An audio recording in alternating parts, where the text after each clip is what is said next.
adalah kematian. Ma'asyiral muslimin, Bapak Ibu LPU Satukan Hati yang dirahmati Allah Subhanahu wa taala.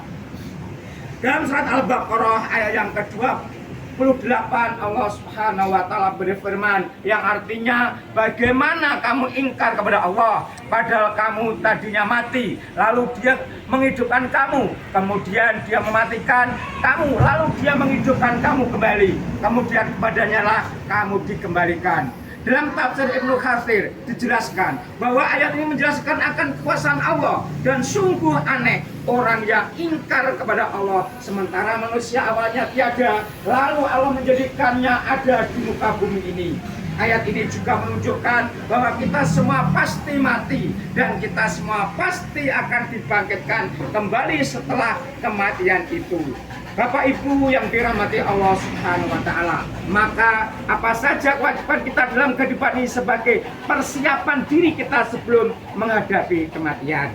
Tentunya ada banyak hal, namun setidaknya ada 3 hal yang akan kita bahas pada kesempatan yang berbahagia ini. Pertama, beramal sebaik mungkin. Dalam surat Al-Mulk ayat 1 dan 2 Allah Subhanahu wa taala berfirman, a'udzubillahi minasyaitonirrajim, tabarakalladzi biyadil mulku wa huwa ala kulli syai'in qadir, alladzi khalaqal mauta wal hayata liyabluwakum ayyukum ahsanu amala wa huwal azizul ghafur.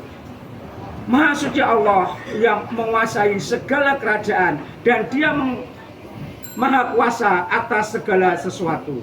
Yang ayat kedua, yang menciptakan mati dan hidup untuk menguji kamu siapa di antara kamu yang lebih baik amalnya, dan dia Maha perkasa dan Maha pengampun. Bapak Ibu yang dirahmati Allah Subhanahu wa taala, seperti apakah amal yang terbaik itu? Salah satu indikator adalah pekerjaan itu dilakukan dengan istiqomah. Dalam hadis riwayat Abu Hurairah, Rasulullah SAW bersabda, wa inna khairal amalil adwamul wa inna qol. Sesungguhnya sebaik-baik pekerjaan adalah yang rutin atau berkelanjutan meskipun itu sedikit. Beramal sebaik mungkin juga berarti bahwa pekerjaan itu kita lakukan dengan seikhlas mungkin, semaksimal mungkin, dan dengan sesempurna mungkin, baik dalam interaksi kita kepada Allah maupun kepada sesama manusia. Dalam tiap amal kita patria dalam diri kita bahwa bisa jadi itu adalah amal terakhir kita. Bapak Ibu LPU Satukan Hati yang dirahmati Allah Subhanahu wa taala.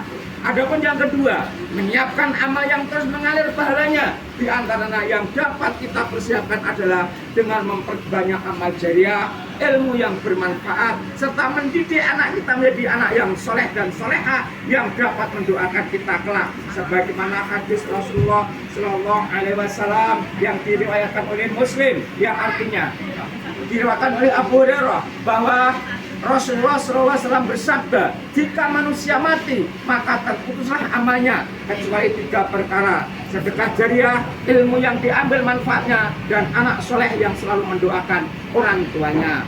Yang ketiga, berdoa agar diberi husnul khotimah. Apakah itu husnul khotimah? Di antara tanda utama husnul khotimah ialah apabila ia mengucapkan kalimat la ilaha illallah di akhir hayatnya. Dalam sebuah hadis sahih yang diriwayatkan oleh Abu Dawud, Rasulullah SAW bersabda, barang siapa yang akhir perkataannya adalah la ilaha illallah, maka dia akan masuk surga. Indikator lainnya dari